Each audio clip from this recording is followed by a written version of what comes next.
Alrighty, welcome to Supernatural Signals, my haunted journal edition. If you're new here, this is my haunted journal. It's where I casually yap about what's going on in my life, especially anything supernatural I'm experiencing. I also share channel updates, everyday life with my boyfriend, and thoughts on things in the media like true crime, though the supernatural is usually the main focus. On this channel, you'll find three types of content: this haunted journal series, short mini mysteries, which you can find over at my shorts tab, and long investigative deep dive videos. If you're interested in behind the scenes stuff or just random things that I'm eating or doing throughout my day, you can go check out my Instagram at supernatural underscore signals. I post a lot on my stories throughout my day, and then just um, random pictures I show throughout the week. It's very random, not aesthetic. It's just whatever. So if you're interested, please consider subscribing to either of those. All right, so let's get into it. This one is going to be all about David, and then I think I'm gonna kind of like, unless like there's something like major comes up with the case, but I think there'll be a lull coming up from the case because usually after they kind of do the preliminary hearings and things like that, he either will change his mind, which I'll talk about in a minute, and plead guilty, which would save everyone time and money at this point and sanity, including himself. But again, I'll get more into that details, and or they'll just get ready for trial, and that usually takes a while, right? I mean, with so much evidence, that no lawyer is going to be able to come in prepared with 40 terabytes of evidence, right? Unless it's like the worst defense attorney and they're just there for the money, which again I'll get into for in a minute. But all that to say, and then so what I'll focus more on what usually this content is: supernatural talks, universe talks, and things like that. But I do touch on true crime with my channel, kind of a crossover thing. So, um, basically, there was a trial the other day, yesterday, the 29th, where a lot of information came out as far as all the evidence, again, that they have on David. And I think it's just the tip of the iceberg. They got basically the whole timeline of him luring her in, ending her life.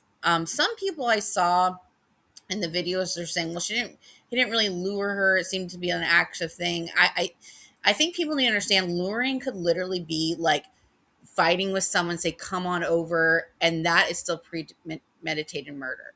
Premeditated murder doesn't have to take months to plan. Like, I hope people understand that, like, that's in the true crime. It has interest in that. It literally could be like 10 minutes before the murder. So just keep that in mind. It's like non-premeditated murder is literally like defending yourself, and you're fighting and you're drunk and one of you has a gun and you accidentally shoot it off, or you didn't accidentally but you did it, but you're like impaired. Like, that's not really premeditated murder, right? I hope that makes sense. Like, and he lured her to do harm to her, right? Because she was threatening his career. He was luring her to harm her. Like, it was premeditated, right? That's my thoughts on that. But basically, the man's cooked. I'm not going to go into all the evidence. There's so many channels that do an excellent job that like literally do rundown of the report. I will say, I did say the police did their job in this case. All right, they did their job. Like, it is so clear with the evidence. So I sometimes I do wish, like I said, I am not. I if you listen to my previous videos on true crime, I definitely have a lot to say on different cases about them. I wish they got a little bit more credit because I feel like they really did their job in this case as far as getting all the evidence, right? Um, it's the point where he literally took a postmate. He postmated a shovel like that, and he tried to use another name thinking that would throw off the cops. Like, he's stupid. He is very stupid because he lives in his own David bubble and thinks everyone is dumb, and he's been like praised all his life. Everything he does, he takes a poop and people clap. Like, it's just go watch his interviews, bro. Like, he's been so coddled all his life. It's just he lives in his own egocentric bubble. Um, and like I said, that makes you become dumb, especially when it comes to things like this. It's like they have he called the Uber. Just give you some facts. He called the Uber um that I've gathered. I've just been really watching YouTube throughout the day with this information, but he apparently called the Uber for her to come over, and then he killed her in his garage, which had it was just he didn't do it at all right. And they claim that he was a big fan of Dexter, and they use that like, oh, we love Dexter and those type of shows. I'm like, did he really like Dexter? Because don't insult Dexter like that. And yes, I understand that Dexter is like, don't try and emulate Dexter, right? Like Dexter would have probably gotten caught a long time ago, but like, don't like, I love that show. I'm not going to murder anyone, right? But like, I like those type of shows, right? And Dexter was like very methodical. He wasn't texting his victims before. He wasn't luring them in with cell phones that were his. He wasn't like he had a place to put the bodies. Like, I just, not only is he being dumb with this thing, he's lazy too. Like, he's lazy as F with it, bro.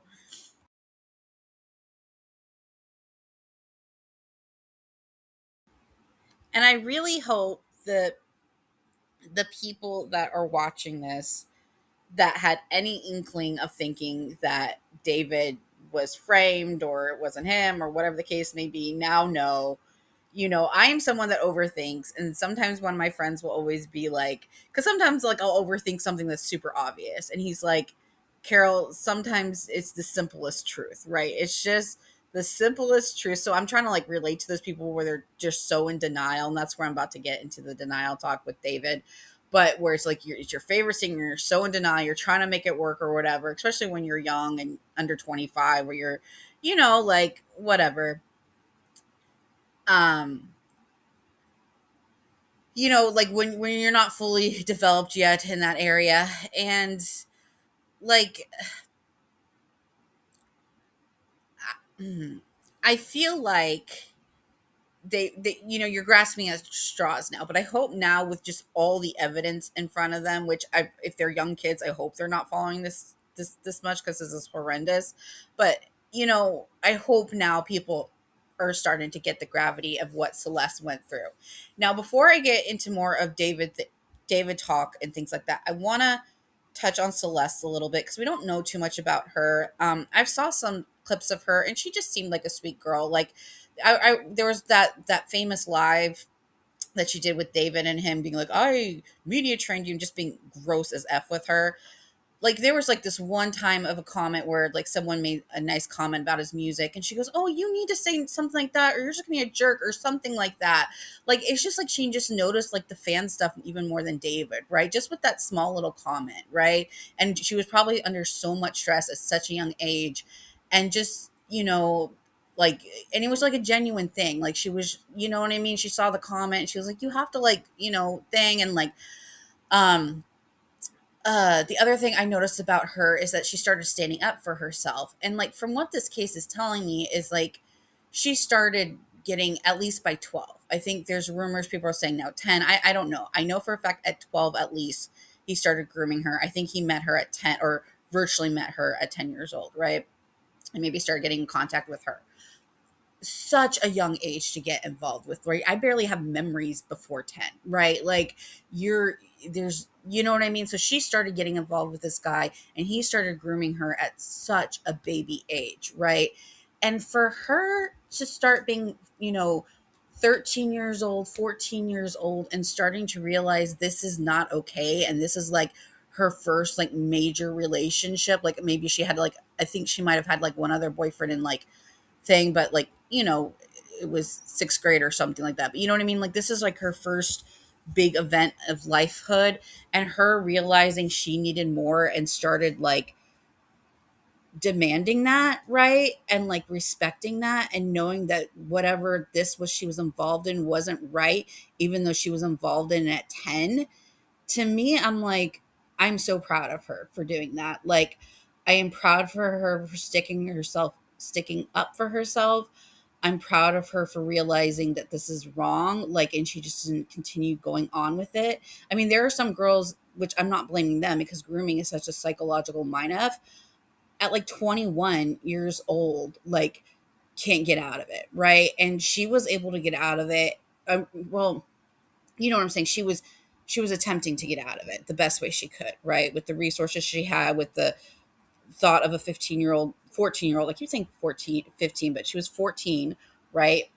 Which makes it even worse. And, being able to try and navigate that and stick up for herself shows me that she would have been a brilliant, really, if she got to get to adulthood, I can't imagine the stuff that she would have been able to conquer, right? Because I really think she was starting to realize, because again, when you're a teenager and you're a kid, the life's a blur, right? Like you kind of see everything kind of just, you know, a blur, and she was able to kind of like wake up from that blur and that abuse at the same time, and going through adolescence, why your brain's changing, why your emotions changing, why she started puberty with this man.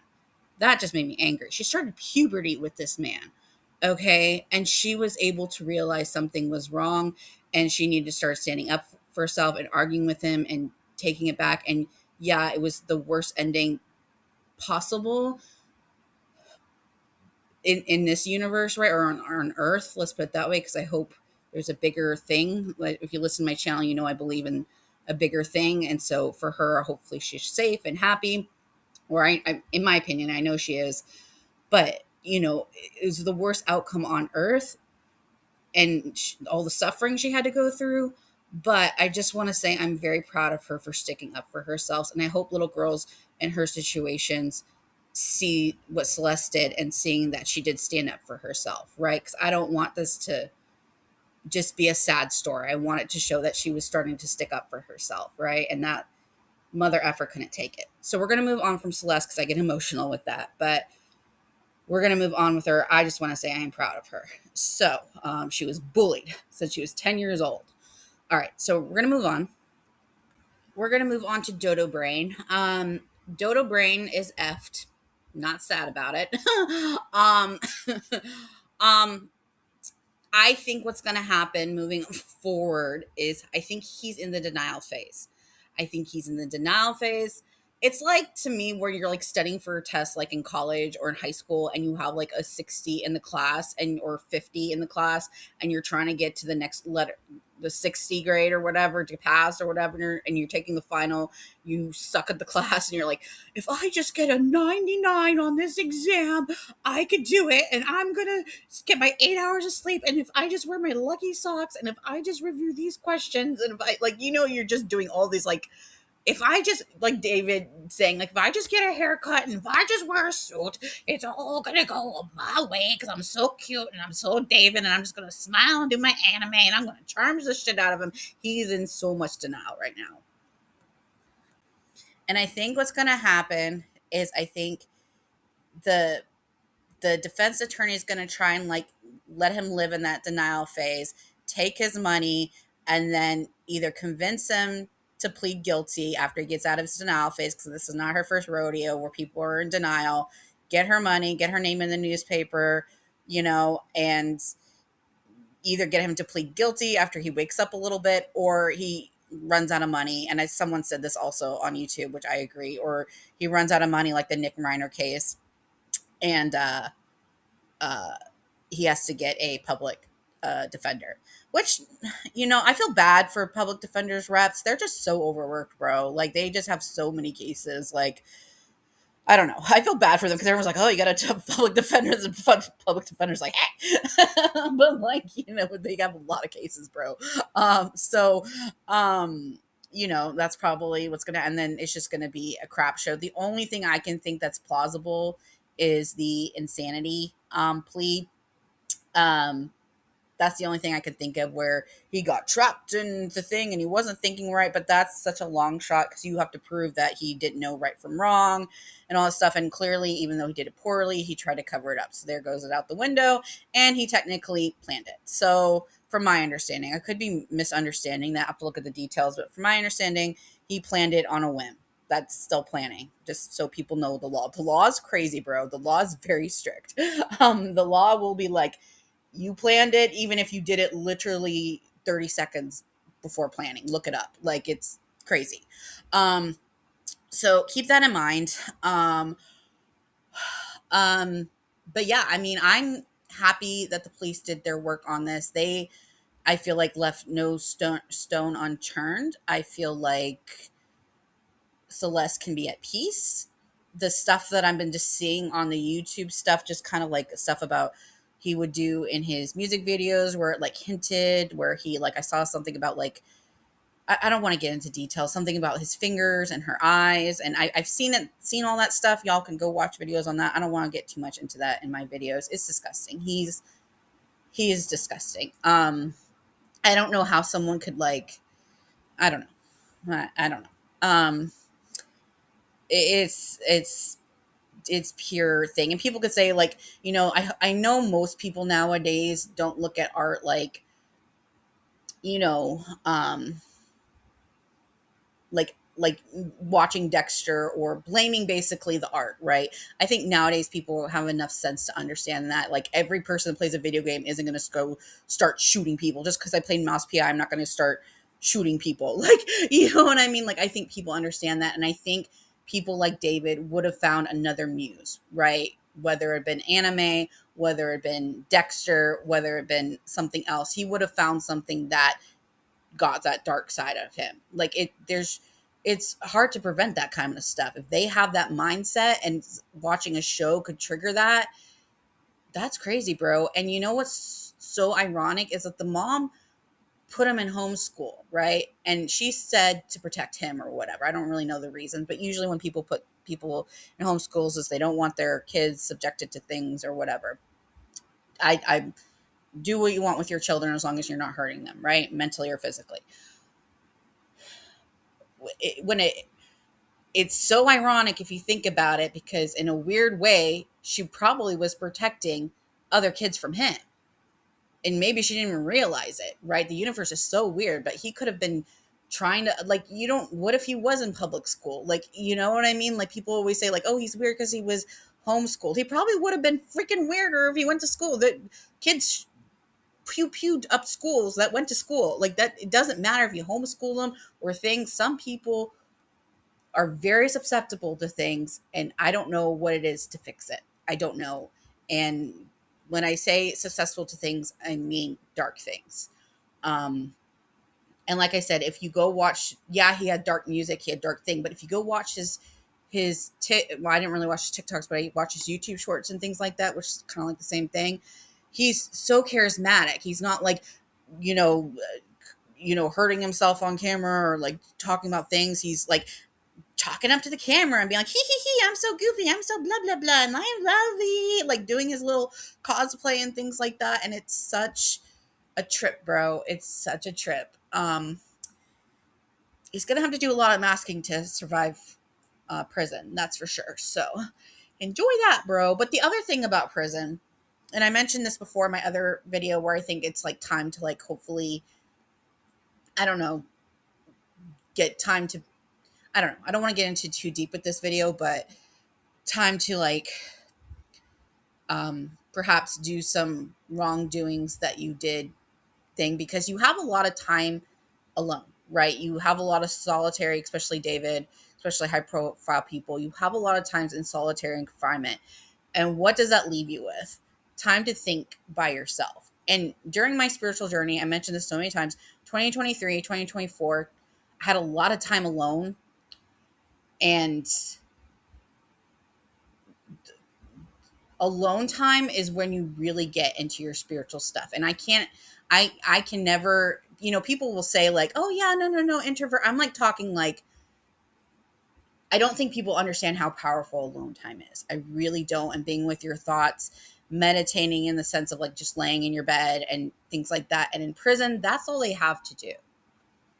And maybe that's a chance to get a visit from someone that they need a visit from. Um, all right, that's my thoughts on things. I'm gonna leave it there. I hope everyone's doing well. This is not supposed to be a true crime podcast, but I'm gonna try and focus more on supernatural coming up. I do have an interest in the true crime, so it'll still come up in cases that I'm interested in. But I just wanted to throw my thoughts on there. If we do get some more major updates, I don't know my next time I'll make another video for it, but there might be a lull for this case. I hope he just pleads guilty. And honestly, I hope he just pleads guilty for his own sanity too, because not that he deserves anything good, but he's just going to have that little bit of nagging denial throughout the whole freaking trial. And they're going to keep unearthing things, embarrassing himself, embarrassing his family, hurting Celeste's family. Let it go, bro. Alrighty. Well, thank you for listening. These are my thoughts on this. As always, stay curious and stay tuned to the supernatural. Thanks for watching.